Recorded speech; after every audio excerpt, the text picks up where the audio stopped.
a world that moves too fast, where voices scream for attention. There was a man who said nothing, yet spoke louder than them all. His name was Elliot, a gardener at the edge of a forgotten orphanage. But to the children who lived there, he would become something more. The sun rose gently over Willowmere Orphanage, casting golden light across dewy grass. Children still slept, curled beneath wool blankets worn by time and tears.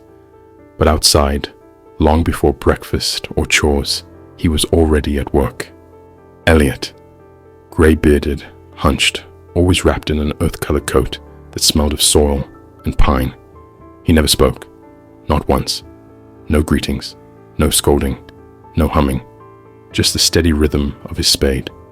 One foot pressed down, earth lifted, seeds buried. It was in silence that he cultivated life. Children whispered about him behind windows. He's weird. He's deaf. He's cursed. But Lily, the quiet girl with hazel eyes and tangled curls, thought different. She watched him, day after day, noticed how he paused to admire tiny blooms, how he smiled when the wind carried petals across his path. There was something soft in his silence, something sacred.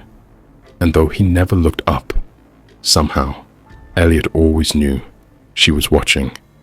Inside the orphanage, the air was thick with the scent of damp stone, old wood, and boiled cabbage. The narrow halls echoed with coughs, shuffling footsteps, and the occasional sharp scolding from Matron Brigsby, whose voice always seemed too large for the cramped walls. Children sat hunched in little circles on the scuffed wooden floor, some folding laundry with tired mechanical fingers, others picking at stale bread or whispering stories while hiding dog-eared comic books under their jumpers. But Lily was not among them. She remained perched on the wide stone ledge of the old bay window at the end of the corridor, her thin knees drawn up to her chest, her forehead nearly touching the glass. The window was her escape, her stage, her secret world. Outside, the garden stretched like a quiet promise beneath the gray morning sky. One cold morning, frost traced feathered patterns along the edges of the pane. As she leaned closer, the warmth of her breath fogged the center. Through that small circle of clarity, she watched him. Elliot. Down in the garden, the old man was on his knees, planting tulip bulbs with the same careful grace one might use to place a letter on a grave. His fingers moved slowly, as if remembering. He brushed the soil back over each bulb, as though tucking it in for sleep, then patted the earth with a kind of finality, reverent, tender. There was no sound, no humming, no muttering, not even a sigh, just the rhythmic motion of a man speaking to the soil in a language only he understood. A shadow passed behind her. "Why do you always stare at him?" A boy's voice cut in, flat and annoyed. It was Thomas, older, sharp-tongued, the kind who didn't like mysteries he couldn't mock. "He's weird, doesn't even talk. What's the point?" Lily didn't look at him. She didn't flinch. She simply pressed her palm against the fogged glass, leaving a print that blurred the tulips for a moment. Because she knew. She knew what the others didn't, what even the matron couldn't begin to guess. Elliot wasn't ignoring the world. He was listening to it, differently. He listened to the way the wind passed through petals, to how the soil responded to his hands, to the unspoken aches in children's hearts. And somehow, without a word, he heard more than anyone else ever could. One morning, as dawn yawned across the orphanage rooftops and painted the frost-slicked world in silver light, Lily stirred beneath her threadbare blanket. The room was still, save for the soft breaths of the other girls curled in sleep. She blinked against the chill in the air, rubbing her eyes with the back of her hand. Something felt different. There was a glow by the window.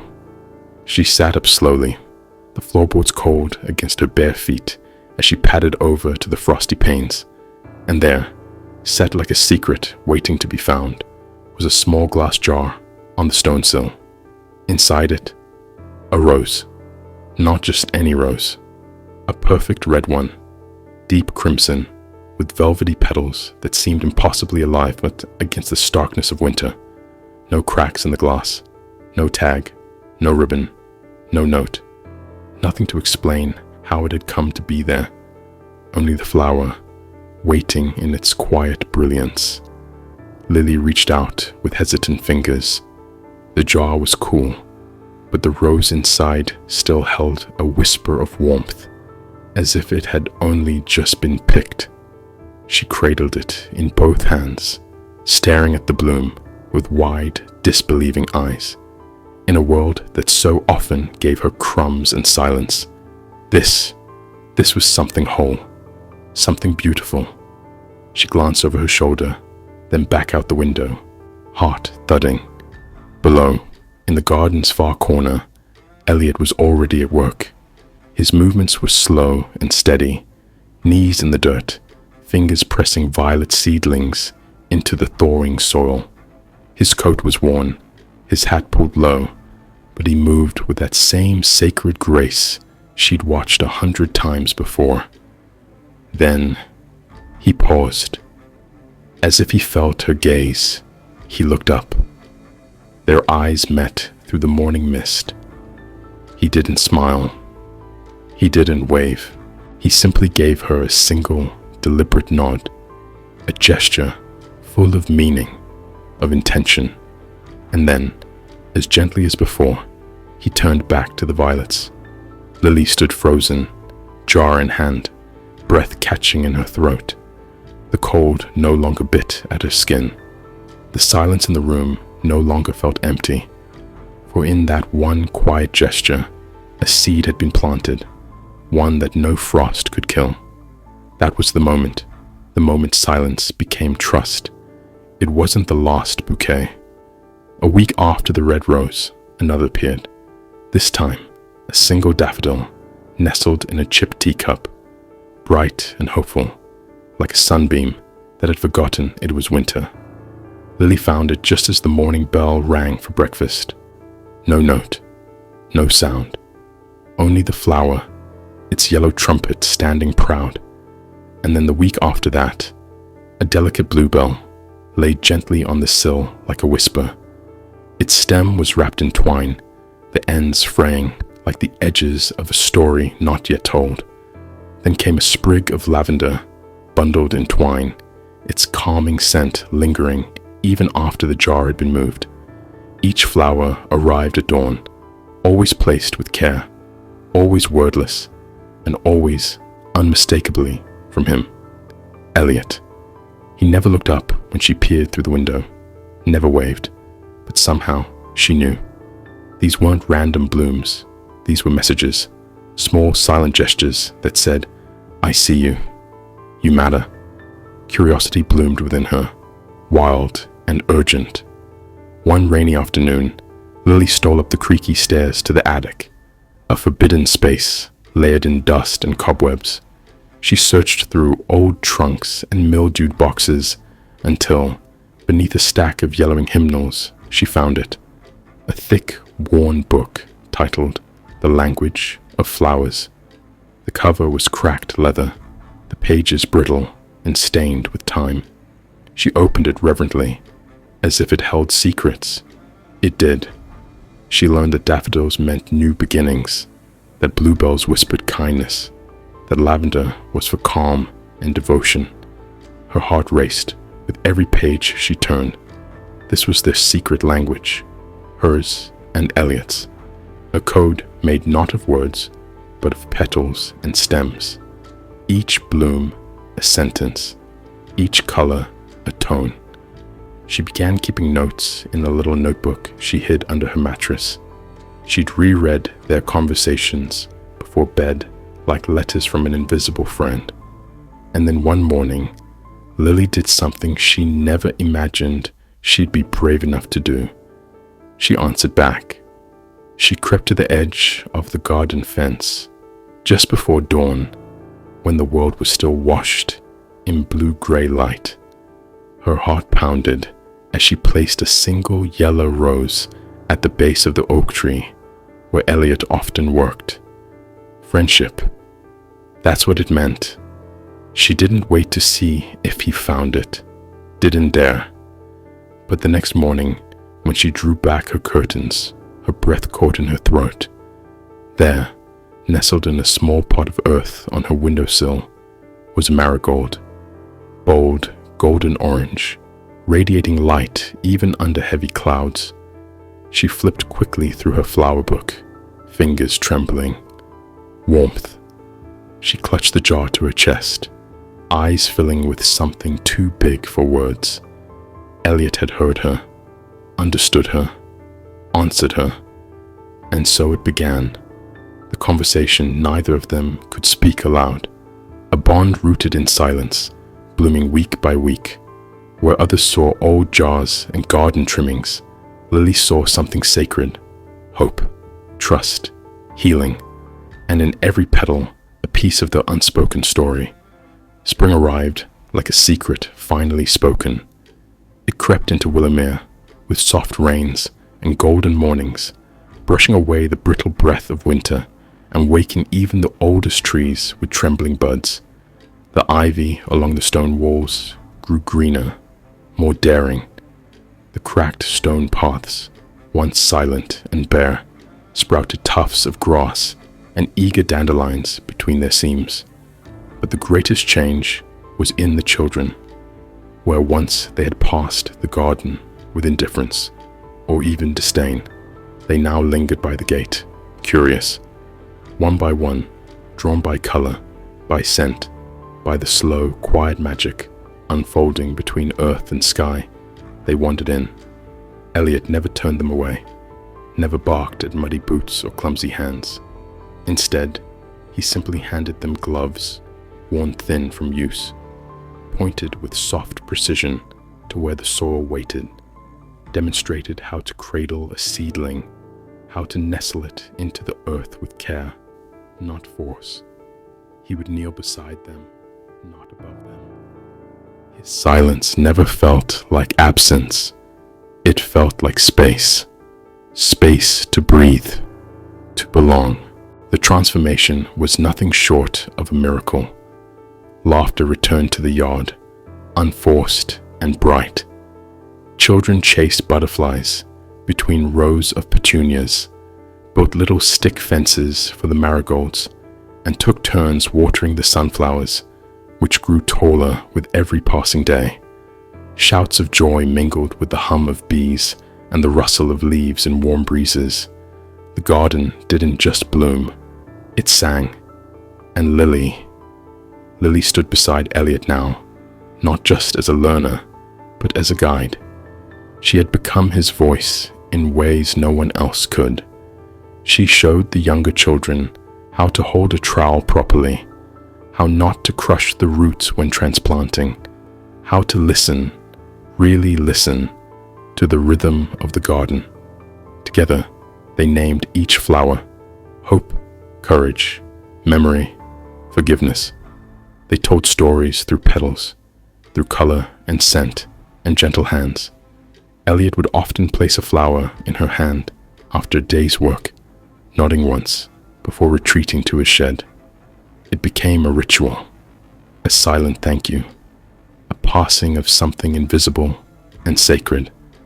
And though he still never spoke a word, Elliot's presence became something more than routine. He became the heartbeat of Willowmere, not a gardener, not a groundskeeper, but something softer, stronger, a quiet guardian of growing things, plants and people alike. But not all was as it seemed. By day, Elliot was the gentle gardener, the quiet heartbeat of the orphanage, the man who turned soil into song. But as the sun dipped behind the hills and dinner trays clattered in the mess hall, Elliot would vanish. No one noticed at first. The staff assumed he retired early. The children thought nothing of it. But Lily, now 13 and far more observant than most gave her credit for, had begun to wonder. There was something in the way his eyes drifted toward the horizon at dusk, something restless in his steps as twilight fell. So one evening, she followed him, carefully, quietly, her breath shallow, her feet light. Elliot moved with purpose, though never in haste. He passed the old orchard, its gnarled apple trees just beginning to bud. Beyond that, he slipped through a break in the stone wall, a place so overgrown and hidden Lily might never have found it on her own. On the other side, a clearing, and in its center, beneath the low, swaying branches of a massive weeping willow, lay a small, forgotten cemetery, no more than a dozen graves, weather-worn, some names so faded they were lost to time. But 2 stones stood pristine, tended with the same devotion Elliot gave his garden. Lily watched from behind the tree line, her heart pounding like a warning drum. Elliot knelt before the headstones with the slow ache of someone who had done this hundreds of times. He reached into his coat pocket and withdrew 2 flowers, carefully chosen, a white rose for Clara, a daffodil for Emily. He placed them gently at the base of each stone, not hurried, not ceremonial, as if giving them exactly what they needed. Then he rested his fingers on the names, Clara, Emily, his hands trembling slightly, as though trying to memorize the shape of the letters through touch. He said nothing, not a whisper, but his stillness was a language all its own. And then he stayed, long after the sky had deepened to navy, long after the crickets began their symphony. He sat in silence as the moonlight spilled through the willow's branches, painting the grass in silver. Not a tear escaped his eyes, but sorrow clung to him like a second skin. Lily didn't move, didn't speak, didn't need to. She understood, in the deepest part of her heart, that this was why Elliot never spoke. This was the weight he carried, the love that had been buried, not just in soil, but in silence. She never told anyone, never asked him about it. Some truths were too sacred for words, but every Friday after that, she began a quiet ritual of her own. 2 flowers left on his workbench before sunrise. Always a white rose, always a daffodil. He never acknowledged them aloud, never looked for the giver. But Lily knew, because every time, by mid-morning, the flowers were gone, taken with care, no petal crushed, no stem broken. And the next day, Elliot's eyes, though still silent, seemed to hold something softer, something like gratitude, something like peace. It happened by accident. A storm had rolled in from the west, sudden and unforgiving.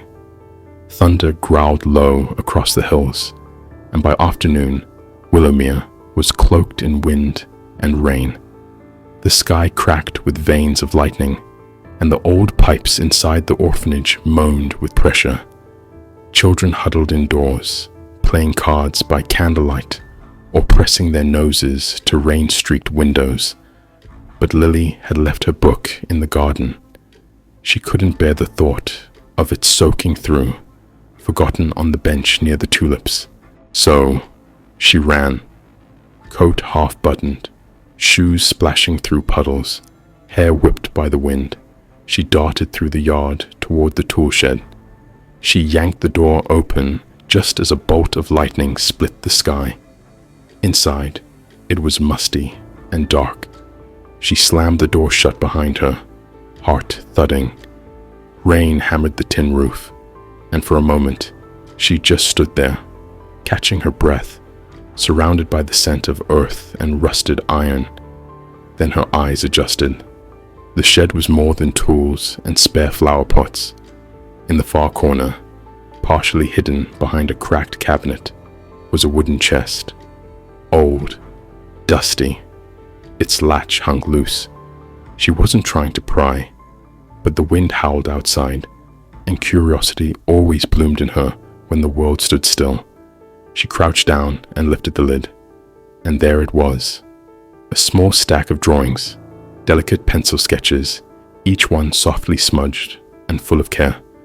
2 little girls, always the same, golden curls, wide smiles. In some, they held hands. In others, they sat in a garden beneath a great willow tree. Lily's fingers shook as she turned the pages. Below the sketches were photographs, some bright and intact, others curled at the edges, one blackened, scorched with soot. In one, a woman with kind eyes cradled a baby. In another, a man, Elliot, stood between the 2 girls, arms wrapped around their shoulders, his smile shy and small, but real. Then, beneath them all, folded carefully, was a newspaper clipping. She unfolded it slowly, the paper brittle beneath her touch. Tragic fire, claims lives of mother and daughters. Father survives, unable to speak since incident. There was a photograph of a house, half burnt, the windows shattered and charred. Another of a younger Elliot, sitting in a hospital bed, his expression vacant, hollow. Lily felt her breath catch in her throat. The room spun slightly as she sat down hard on the cold floor. She read the article again and again. The words blurred with tears she hadn't realized had started falling. Clara, Emily, his daughters, a fire, a loss too great, a silence that wasn't chosen, but forced upon him. Not a man who refused to speak, a man who had no voice left to give. The truth was a weight pressing on her chest, heavy and suffocating. She imagined him, waking to smoke and heat, helpless to save them. She imagined the scream that must have been torn from him, so loud it broke something inside forever. The sketches weren't just drawings, they were memories. The flowers weren't just gifts, they were echoes. And Elliot wasn't just a gardener. He was a father who had lost everything but the will to keep something alive. Lily sat in the quiet for a long time, surrounded by petals, papers, and rain. The storm raged on outside, but inside her, something softer stirred. Not pity, not fear, but understanding. And with it, love. That night, the wind howled like an angry beast. It came from the west, fierce and wild, battering against the old stone walls of Willowmere. The rain pounded the windows like the relentless strike of fists, and the trees outside swayed dangerously, groaning under the weight of the storm. Inside, the children gathered in the main hall, trying to block out the howl of the wind and the cracking thunder. But then, a cry, a sharp, frightened cry echoed down the hallway. "Daniel! He's in the garden!" The orphanage staff scattered in panic, rushing for their coats, calling for lanterns.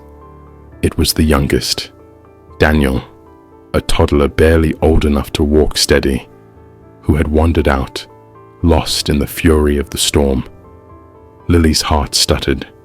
She ran before anyone could stop her, her feet slipping on the slick floor, the darkness outside pressing in. She couldn't hear anything but the storm now, the pounding of rain, the distant rumble of thunder. But she didn't need to hear.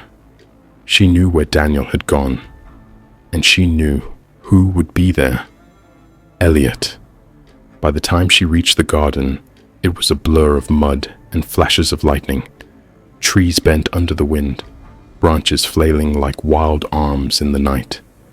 The garden had turned into a battlefield, water rising around the plants, the earth giving way beneath Lily's boots. And then she saw him.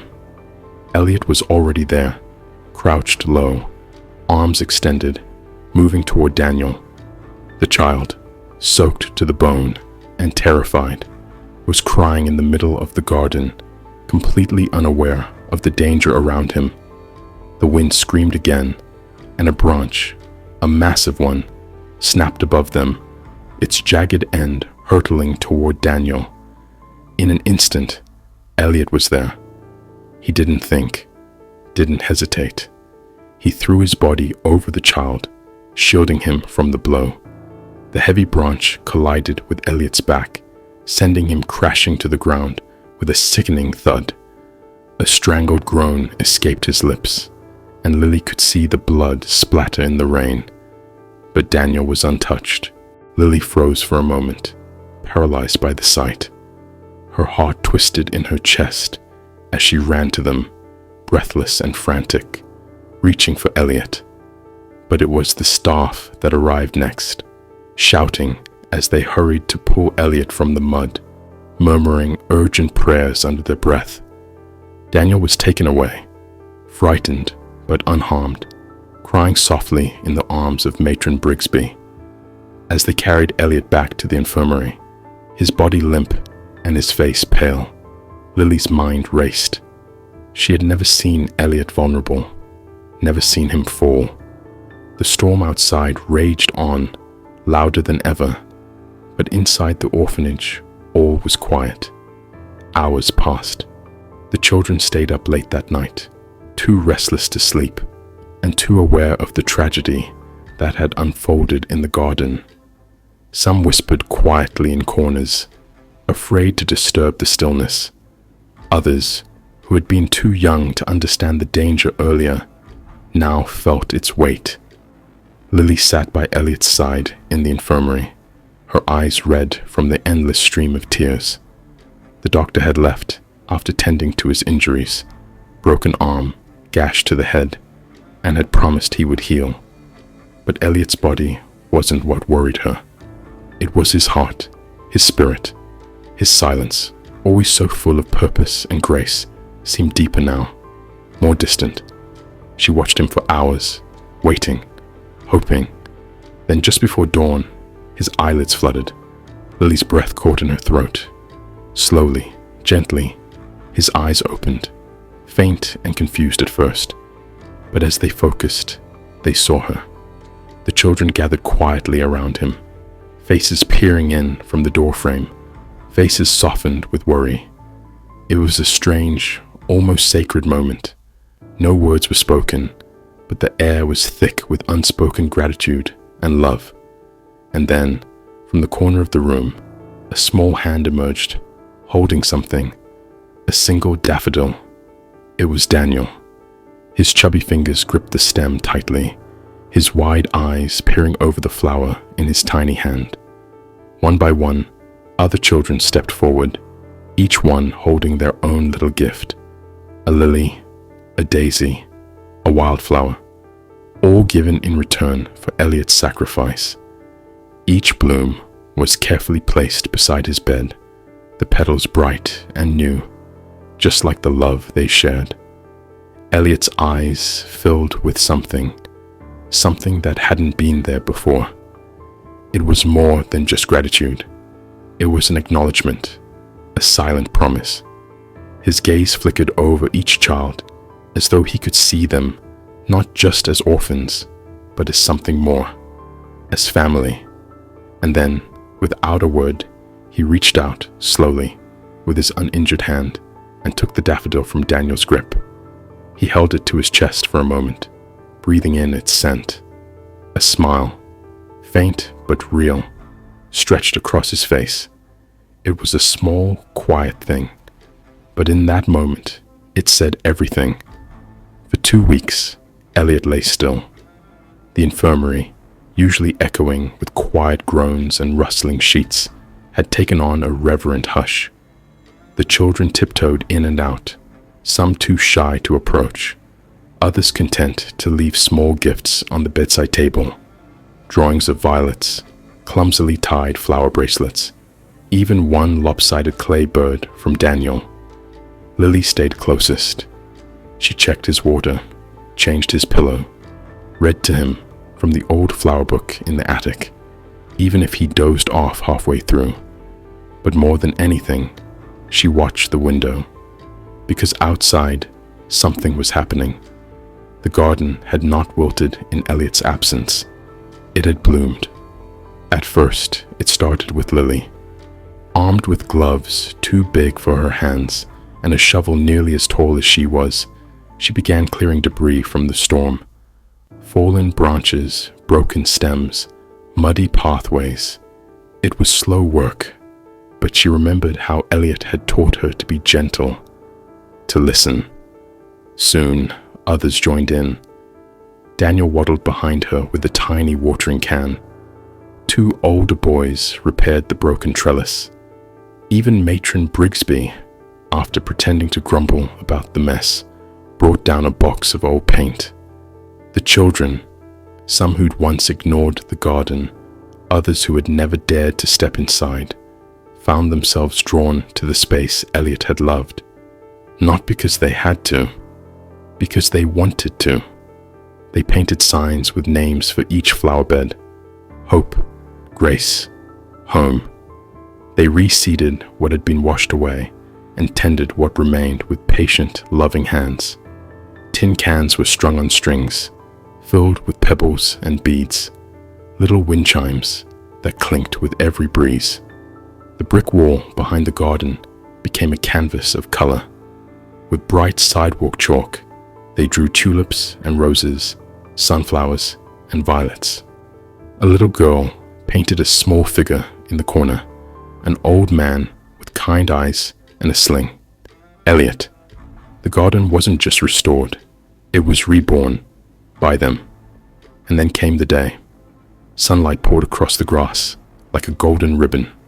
Birds chattered on the fence posts. A breeze teased the wind chimes into soft music. The front door creaked open. Elliot stepped outside, his arm in a sling, a bandage still visible beneath his shirt collar. He walked slowly, each step cautious. His body was healing, but his spirit, wounded by years of silence and sorrow, was still unsure. He had no idea what waited for him, and then he saw it. He stopped in his tracks. The garden stretched before him, clean, blooming, full of laughter and life. The wind chimes danced in the air. Flowers of every kind bowed gently in the breeze. On the brick wall, the colors of chalk glowed in the sunlight. The drawings weren't perfect, but they were filled with joy. Every inch of the garden bore a child's touch. His breath caught. From between the rows of marigolds, Lily stepped forward. Her boots were caked in soil, her hands smudged with paint, but her eyes were shining with quiet pride. She held something behind her back. As she approached, the other children watched from a distance, holding their breath. Even the birds seemed to pause. Lily stopped before him, reached forward, and placed a single yellow rose in his hand. She looked up at him, voice barely above a whisper. We listened. The words lingered in the space between them, like the scent of jasmine in bloom. Elliot looked down at the rose. His fingers curled slowly around it, and then something changed. His lips began to tremble, not from pain, but from the swell of emotion too large to contain. His chest rose with a deep breath. His eyes glimmered with moisture that caught the morning light. And then, something miraculous. He smiled. Not a forced or fleeting smile, but a true, trembling, radiant smile that softened every line of his weathered face. He raised the rose slightly, holding it close to his heart, and looked around, at the garden, at the children, at Lily. And though he still said nothing, they understood everything. A week later, the garden was in full bloom. It wasn't just alive, it was radiant. The once muted courtyard behind the orphanage had transformed into something magical. Daisies danced along the fence. Sunflowers reached proudly toward the sky. Tulips painted the walkways in bold stripes of crimson, orange, and gold. The chalk drawings on the brick wall had faded slightly from spring rain, but they remained, like gentle memories etched in time. Children ran barefoot across the grass, laughter bubbling like a creek through the air. Wind chimes twinkled softly. The breeze carried the mingled scents of lavender, rosemary, and rose. And at the heart of it all stood Elliot. Under the wooden archway he had once built alone, now wrapped in blooming wisteria and ivy, he watched them. A worn straw hat shaded his face, and his arm, though still healing, now moved with steadier confidence.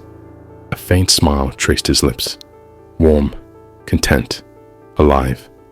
Lily approached him, barefoot, with dirt under her nails and a bouquet in her hands. She had tied it with a ribbon from her old coat, the only thing she had from her mother. She never used it, never wanted to, until now. This bouquet, she felt, deserved something sacred. She stepped quietly in front of him, looking up. Her eyes met his, searching, steady. She didn't speak. She didn't need to.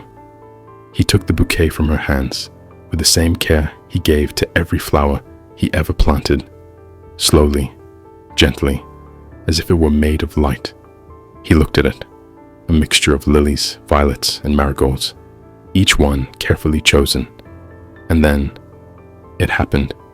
His lips parted, his brow furrowed slightly, as if searching for the right shape, the right sound. The children nearby began to notice. The laughter softened, footsteps slowed, the air grew still. Elliot looked at Lily, and in a voice as soft as morning rain, as fragile as the petal of a snowdrop, he spoke. Just one word. Hope. It wasn't loud.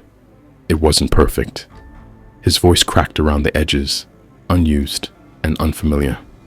But in the silence that followed, it rang louder than any shout.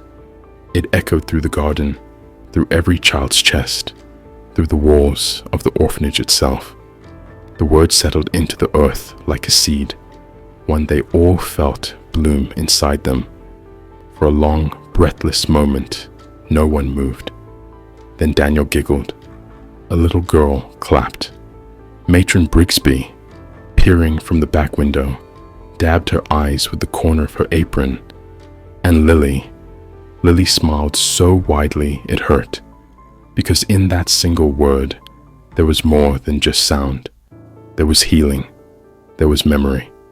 There was everything they had been too afraid to say, and everything they now dared to feel. Elliot never became a man of many words, but that was never the point, because one word, spoken with love, can carry the weight of 1,000 stories. And in that garden, where silence had once ruled, hope would bloom forever. Seasons spun quietly through Willowmere, like the turning pages of a well-loved book. The once fading orphanage had been given new life. Walls repainted a cheerful yellow, leaky roofs patched, and windows replaced with glass so clear the sunlight poured through like honey. The laughter of children still rang through the halls, though the faces changed as time moved forward. New children arrived, some shy, some angry, some lost, but they all found their way to the garden eventually, because the garden had never left. It remained exactly where Elliot had built it, but it was not the same. It had grown, just like the children. Arbors now stretched higher, draped with flowering vines. A greenhouse had been added by the eastern wall, built with salvaged glass and patched wood. Wind chimes still tinkled in the breeze, some new, some old, all made by small hands. There were wildflower meadows, where cornflowers and poppies mingled freely, and small stepping stones engraved with names: Lily, Daniel, Elsie, Thomas. Each flower bed was different, unique, planted with care by the children Elliot once guided with only gestures and smiles. They were older now, teens, young adults, some with families of their own, but they returned often to visit, to tend, to remember. Near the center of the garden stood a simple wooden bench shaded by a cherry blossom tree. The wood was worn smooth from years of use, but on the backrest, carved deep into the grain, were these words, "This is not mine. It was always theirs." No signature, no date, just truth. Every child, whether old enough to remember Elliot or not, was told his story. They learned it not from textbooks or bedtime tales, but from the petals, the soil, the stillness. They learned it in how the garden was never locked, how no child was ever shooed away from the flower beds, and how silence was never mistaken for absence. Some swore that on quiet mornings, just before the dew lifted, they could feel him there, sitting on the bench, watching, smiling. Perhaps it was memory, perhaps it was hope, but one thing was certain: no one forgot Elliot, not the children, not the garden, not the earth where he once knelt, every morning, listening to the world in his own quiet way. He had taught them without a single spoken word, and they had heard him. They would never stop listening. Years had softened the edges of Lily's memory, but they hadn't dulled them. Now a mother herself, she returned to Willowmere, not out of nostalgia, but to pass something forward. Her daughter, no more than 5, skipped beside her, pigtails bouncing, clutching a stuffed rabbit in one hand and her mother's fingers in the other. The garden greeted them like an old friend. Sunlight spilled over rows of blossoms, tulips and bluebells, foxglove and daisies, just as they had years ago. The air carried the same earthy warmth, tinged with lavender and soil. Wind chimes tinkled gently from the trees, and a breeze rustled through the leaves like a whispered memory. Lily's daughter looked around wide-eyed, absorbing the colors, the scents, the peace. "Mommy," she asked, tugging at her sleeve, "who made all this?" Lily paused. They'd stopped beside the stone archway that marked the garden's entrance. It had changed over the years, cleaned, repaired, but beneath its arch, a new bronze plaque had been mounted. Time had not tarnished its message. Letters carved with care read, "Built by hands that never spoke, for voices the world forgot." Lily knelt slowly, brushing her fingers over the words, as if tracing an old friend's face. Her eyes shimmered with memory. "A gardener," she whispered, her voice tender. "The quietest man I ever knew." Her daughter tilted her head, curious, then stepped forward. In her small hand, she held a single bloom, a marigold she had picked from the path. With solemn care, far beyond her years, she knelt and pressed it into the soil at the base of the arch. A hush fell around them. The wind carried the scent of blossoms through the garden. Birdsong fluttered overhead, and for a moment, just a moment, Lily could almost feel him there beside her, hands in the dirt, silent, watching with soft eyes. Elliot's legacy bloomed again, not in statues or stories, but in kindness, in quiet acts of care, in every flower placed with love by someone who learned to listen with more than the ears. And so, in petals and soil, his silence kept speaking, forever. Sometimes the loudest voices in the world say the least, and the quietest souls carry the deepest truths.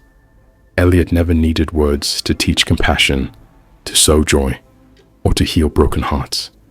Through flowers, gestures, and silence, he gave abandoned children something no one else had, a reason to feel seen. His pain could have made him bitter. Instead, he became a gardener, not just of soil, but of spirits. And in doing so, he proved something we often forget. You don't need a voice to be heard. Kindness speaks, presence speaks, love speaks, even when silence holds the pen. So next time you pass by someone who sits quietly in the corner of your life, look again. They might be listening in ways the world forgot how to. And if you're carrying pain, like Elliot once did, maybe you too can plant something beautiful with it, something that outlives the silence,